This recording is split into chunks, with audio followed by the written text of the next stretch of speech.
When you approach Acre Castle, you are blown away by the sheer size of the fortification. Acre Castle, funnily enough, sits in the village of Acre in Norfolk and is undoubtedly one of the most impressive defences I've ever visited. When stood on the earthworks of part of the wall, you can really appreciate how colossal this structure was. This castle must surely have been a bastion of high security and power.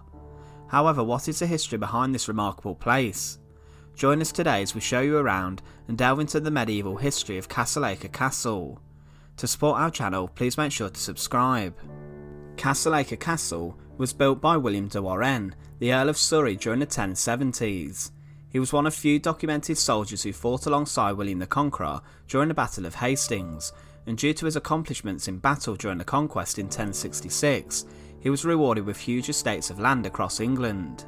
The manor of Acre, where the castle sits, was already an Anglo-Saxon estate centre, and at the time of the Norman invasion was owned by a wealthy man called Toki, who was quickly replaced by a Flemish lord and ousted to ensure Norman control in the area. William then inherited the manor following the death of this Flemish lord. The castle is strategically located near a river, which met an old Roman road at the centre of the Warenne's other estates in Norfolk, and may have even been built on top of Toki's former house to dispel the old Anglo-Saxon leadership. The castle initially had a Motte and Bailey design, and you can definitely see the influences here. However, it originally would have been made from wood like most Motte and Baileys. Its huge outer bailey was protected by earthworks and ditches, and more on these areas when we get to the tour part of the video. In the local area there is a priory which can be visited, however the land for this was gifted to the Cluniac order of monks by William. This land would be expanded over time to the point where an incredible and huge priory was built upon. In the local area a deer park was also created for the lord of the castle to hunt in.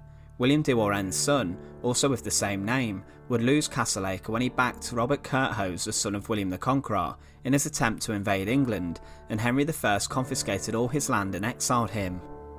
During the civil war that plagued the mid-12th century between Empress Matilda and King Stephen, William the now 3rd Earl supported Stephen and inherited the earldom. There was fighting much across the country, but not too much in Norfolk. During this time the 3rd William, the grandson of the original castle's founder, would remodel the castle greatly. During around 1140 the earthworks were raised considerably, and the keep was strengthened to make an extremely tall and square keep that stood proudly over the local area. These plans were subsequently changed later in the century by Hamelin de Warenne, who also added to the castle. The remaining timber ramparts were then also replaced with stone during this time. At this time as well, a fortified planned settlement was built alongside the developments to the castle. This small community was effectively dependent on the castle and would work within the walls to serve the Earl. The castle and settlement continued to be held by the de Warenne family until 1347. During this time the castle was visited by Henry III, who visited 4 times, and Edward I, who visited 5 times.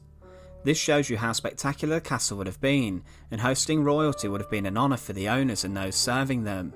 Later in the 14th century, Richard FitzAlan, the Earl of Arundel, would inherit the estate, but by 1397 the castle was in ruins and the surrounding settlement was small and not very prosperous.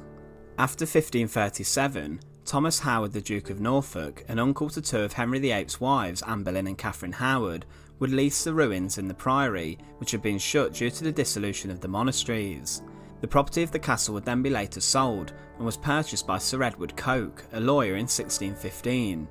Edward loved history, and he wanted to reinforce his position as one of the newer members of the English elite, and restored parts of the castle. The castle would then be passed down through the Earls of Leicester. As the years went on, the walls were robbed of their stone, and the site was used for grazing animals. As I mentioned earlier, when you arrive at Acre, you are greeted by huge earthworks that make up mounds and ditches. These huge mounds actually show you the foundations of where the walls would go. Now, one thing to mention is that these mounds are completely huge, which shows you how big and impenetrable the curtain walls were when they were standing. These curtain walls would have stood tall to put off any rebels and keep people nearby in check. Curtain walls could with difficulty be scaled, however guards would walk along the ramparts to quickly deal with this with arrows. Before getting to the curtain walls, an invader or attacker would have to cope with the initial ditches that stood before the curtain walls. It's easy to confuse this with a moat, however these ditches would have had waste and rubbish thrown in them, and the ditches were aimed to slow down attackers. It would be difficult for an invader to get out of the ditch and then try to scale the curtain walls, and the ditches could be used to trap people intent on entering the castle.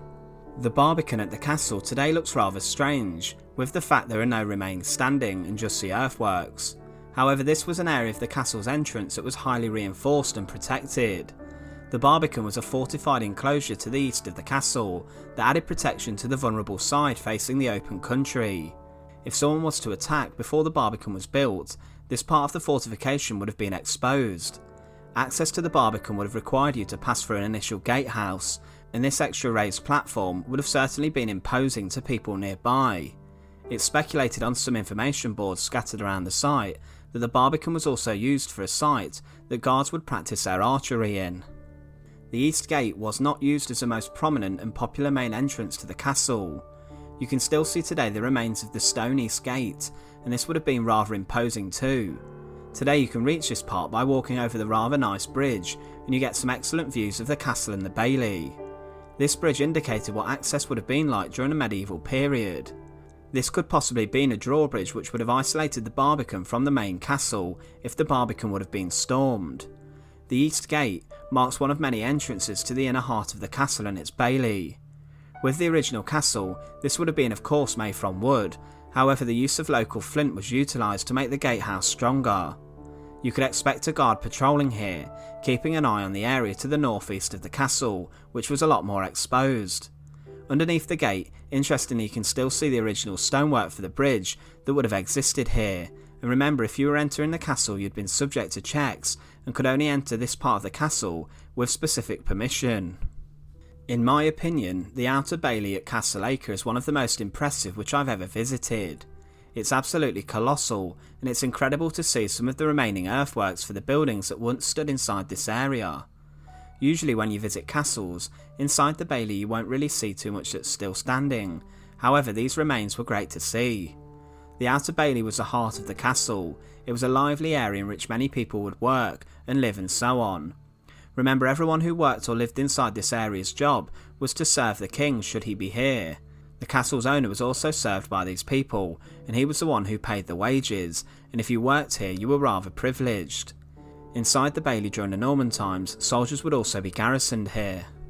Much more activity too was based here, with blacksmiths being found, craftsmen, cooks and so on all working inside the bailey. You could expect to find the Great Hall, in which huge banquets would be hosted, with vast decoration being placed on the walls, showing off the owner's wealth. You could also find kitchens inside the bailey, and storerooms for keeping food and wine and so on. Most importantly however, inside the bailey you could sometimes find a chapel, a small religious building which was of huge importance as religion had an incredible role in medieval society. Walking around Castle Acre, you can see that the outer bailey is roughly rectangular and is surrounded by a huge earth bank that still has surviving stone walls, however these would have been much bigger. You can see how big these would have been by looking at the still standing piece of curtain wall. Inside the bailey you can still see the remains of the foundations of a great hall, which probably dates back to the early 13th century. So right in the middle of the bailey is where the parties would have taken place. There are also another number of remains that you can see of the old foundations of these rooms, including a chapel which sat next to the Great Hall. The main entrance to the bailey was from the town side, which was defended by a gatehouse. This is the West Gate, and today you can see how large this would have been. It was added in around 1200 to add greater security to the inner parts of the castle. The surviving stonework shows how the gate would have had a portcullis, a grilled gate that could have been pulled up or down to add protection or let people in, and these massive gates also had a guard room on each side. This guard room would have been used by guards to patrol the area and check people when they arrived. Interestingly, in this part of the castle, there are still some rather small rooms that you can see that remain in this part of the gatehouse. You can see that the gatehouse had two semicircular turrets, and the smaller rooms would have been the guard rooms. One of the most impressive sights when you look at the castle has to be the bridge that links the outer bailey to the keep. It's a rather magnificent size and is picturesque. You'll see that the castle sits on top of a rather large motte. The motte is the hill that the castle is perched on, and this was built in a way to add protection and height to the main keep. The motte is also surrounded by a ditch, in which invaded forces could be easily trapped in, and would have been easy targets for archers who were defending the castle. The ditches were intentionally dug down to add height to the motte. The motte's main advantage is that the slope would slow people down if they were invading or attacking the castle, and prevent them from gaining access to this area. The castle's bridge could also be cut off, and the rest of the castle could be isolated should an invading force have breached the outer bailey and the castle's walls. Here a siege of the castle could take place for a long while, depending on how much food and water the inhabitants had. You'll also notice that at the end of the drawbridge is another gatehouse. Security in this area would have been extremely tight, and only people with the highest level of permission of access would be allowed in this specific area of the castle. The inner bailey was the most exclusive and well protected part of the castle. It was the site of the keep and the main area where the castle's owners lived. A huge curtain wall, which can still be seen today, would have enclosed the inner bailey, adding security and making it even more difficult for someone to get in should they have managed to scale the motte. A rampart could have existed here, in which guards could walk along and patrol the whole 360 degrees of the inner bailey, and subsequently move around the castle should it be attacked. Sometimes inner baileys enclosed structures such as a great hall or chapel, which we mentioned earlier. However, at Castle Acre, these were found inside the outer bailey, probably due to the amount of space in this area being rather limited. The castle's keep was a main castle building that you imagine when you think of a castle. However, the keep here was incredibly interesting and went through a number of different changes as history progressed. The first castle building was finished by William de Warenne in around 1080 and was a rather slightly fortified country house rather than a fortified castle. In fact, this was built more as a residence than as a stronghold. This building would have been made from stone and would have had 2 stories, with an upper floor above a basement, and would have featured a wooden roof. In the mid-12th century, the descendants of the de Warennes were anxious about the threat of the Civil War, and began to enhance the defences including the keep. At this time it became much more fortified with thicker stone walls, and these are the remains that still can be seen today. This point marked a transition into a castle, and a departure from a country house style building. The builders dug deeper ditches at the side of the motte, and prepared the keep for the addition of extra stories onto the building, making it more of a higher and stronger tower. By 1165, the castle's building had been transformed into a great tower. If this building was finished, it would have been well over 20 metres high, and would have overlooked the ramparts that surrounded it. Only the back half of the house was converted into the great tower, and the front part remains left as it is today. Inside this part of the castle, the owners would live with their family, and it could house valuables, as well as many other rooms that you'd normally find inside a castle's keep. So even though Castle Acre Castle didn't see much action in the form of invasions, attacks or sieges, it stands as one of the best castles I've ever visited.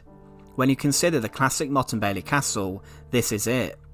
It has the huge bustling heart of the bailey, where people would be busy at work every day, and also has the security and imposing feel connoted from the motte in its keep which sits on top of it. You can really appreciate here the effort that would have gone into replacing the old wooden fortification with stone. This would have been a huge undertaking, for Castle Acre's site is a huge area to have to fortify. For me, it's one of the best hidden gems of a castle. We know so much about the Tower of London and Dover Castle, and they're publicised heavily, but from a site such as Castle Acre, you can learn so much about the past. A past which is incredibly interesting and integral to the canon of English history. Once again, thank you for watching. To support our channel, please make sure to subscribe. Thank you once again for watching.